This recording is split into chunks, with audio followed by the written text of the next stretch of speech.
بسم اللہ الرحمن الرحیم۔ آداب دوستو، میں ہوں عباس رفیق اور آپ دیکھ رہے ہیں دو ٹوک۔ دوستو، عمران خان کو مائنس کرنا تھا لیکن میاں محمد نواز شریف صاحب خود مائنس ہو گئے ہیں۔ آخر اس کی کیا وجہ ہے؟ حالانکہ آپ نے دیکھا ہوگا کہ اخبارات کا جو فرنٹ پیج ہوتا تھا وہ بھرا ہوتا تھا کہ وزیر اعظم نواز شریف، اس کے علاوہ ترانے بنائے گئے کہ پاکستان کو نواز دو، نواز شریف ضروری ہے۔ اس کے علاوہ کافی ترانے بنائے گئے۔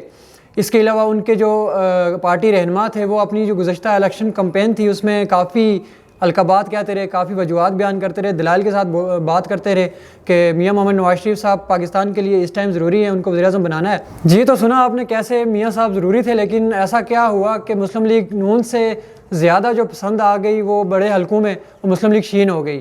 حالانکہ میاں صاحب کو چوتھی مرتبہ وزیر اعظم جب بنانے کے لیے لایا گیا، ان کے لیے میدان خالی کیا گیا، ان کا جیسا وہ چاہتے تھے، جو ان کی ڈیمانڈ تھی وہ سب پوری کی گئی، اس کے باوجود وہ وزیر اعظم نہ بن سکے۔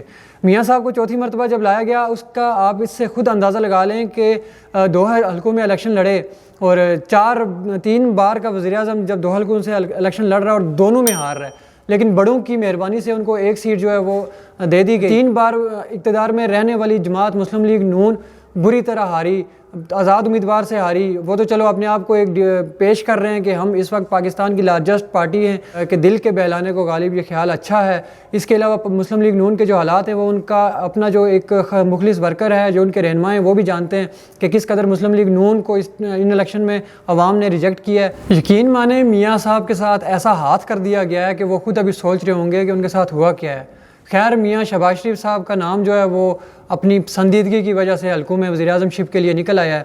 اب وہ وزیر اعظم کے لیے دوبارہ پاکستان کے وزیر اعظم بننے کے لیے وہ منتخب ہوں گے تھوڑے دنوں بعد، لگتا تو ایسا ہی ہے۔ پاکستان تحریک انصاف نے بھی اپنے امیدوار کا اعلان کیا، عمر ایوب کا نام انہوں نے پیش کیا وزارت عظمیٰ کے لیے، لیکن جو لگ رہا ہے کہ پاکستان مسلم لیگ نون سے میاں محمد شہباز شریف صاحب وزیر اعظم بنیں گے۔ وزیر اعلیٰ کا جو پنجاب کا اعلان تھا وہ بھی ہو چکا ہے، مریم نواز صاحبہ جو ہیں وہ وزیر اعلیٰ پنجاب ہوں گی۔ اس کے علاوہ اگر دیکھا جائے تو حقیقت جو ہے وہ پاکستان مسلم لیگ نون کا ورکر بھی جانتا ہے کہ ان کے ساتھ ہاتھ کس نے کیا ہے، لیکن بولنے کی جرات ان میں بھی نہیں ہے کیونکہ ان کو اس طرح اس بری طرح پھنسا دیا گیا ہے۔ دوسری طرف مولانا فضل الرحمان صاحب اس بار اسکرپٹ سے باہر ہونے کی وجہ سے کافی سیکھ پا ہو چکے ہیں۔ اسٹیبلشمنٹ پہ وہ الزامات لگا رہے ہیں۔ کل ان کی ایک انٹرویو بھی ایک آیا اور اس سے پہلے ایک ان کی پریس کانفرنس آئی جس میں انہوں نے کافی الزامات لگائے، اور جو انٹرویو آیا اس میں انہوں نے بولا کہ جو اسٹیبلشمنٹ ہے، یہ جو اس انتخابات کے نتائج ہیں وہ ان کے ہاتھوں سے لکھے گئے نتائج ہیں، اور اس انتخابات کے نتائج بدلنے کے لیے انہوں نے اربوں روپے لیے ہیں۔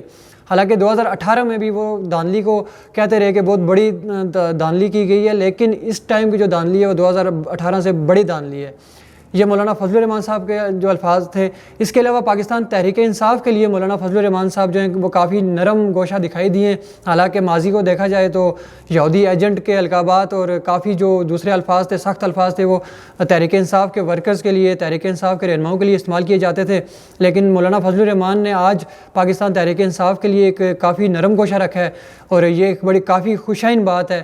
لیکن کب تک وہ اپنا جو لہجہ ہے وہ نرم رکھتے ہیں اور جس کے بارے میں انہوں نے بات کی ہے ان کے خلاف کب تک وہ ڈٹے رہتے ہیں؟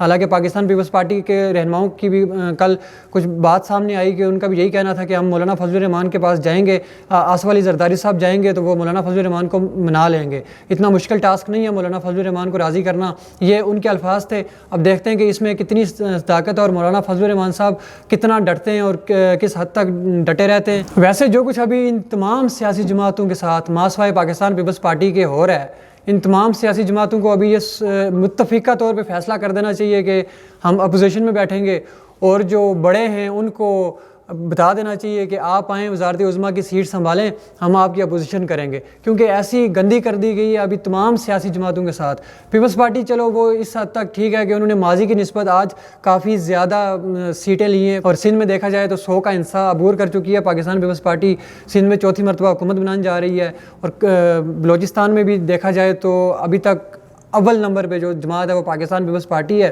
ان کو چھوڑ کے جو باقی تمام سیاسی جماعتیں ان کے ساتھ جیسی کی جا رہی ہے، ان تمام کو ابھی یہی کرنا چاہیے کہ اپوزیشن میں بیٹھ جانا چاہیے، اور اپنے بڑوں کو کہہ دینا چاہیے کہ آئیں آپ آگے وزارت عظمیٰ کی سیٹ سنبھالیں، آپ ملک سنبھالیں، ہم اپوزیشن میں بیٹھتے ہیں۔ دعا ہے کہ جلد پاکستان میں استحکام آئے تاکہ جو لوگوں کے چہروں پہ مایوسی ہے وہ مایوسی ختم ہو سکے، تاکہ غریب اور غریب نہ ہو، اور جو امیر ہے وہ اپنی لڑائیوں میں اور زیادہ امیر نہ ہوں۔ ملتے ہیں آپ سے اپنے اگلے ولاگ میں. اپنا اور اپنے ارد گرد رہنے والوں کا بہت خیال رکھیے گا. ہمارا یوٹیوب چینل سبسکرائب کیجئے اور فیس بک پیج کو فالو کیجئے. خدا حافظ.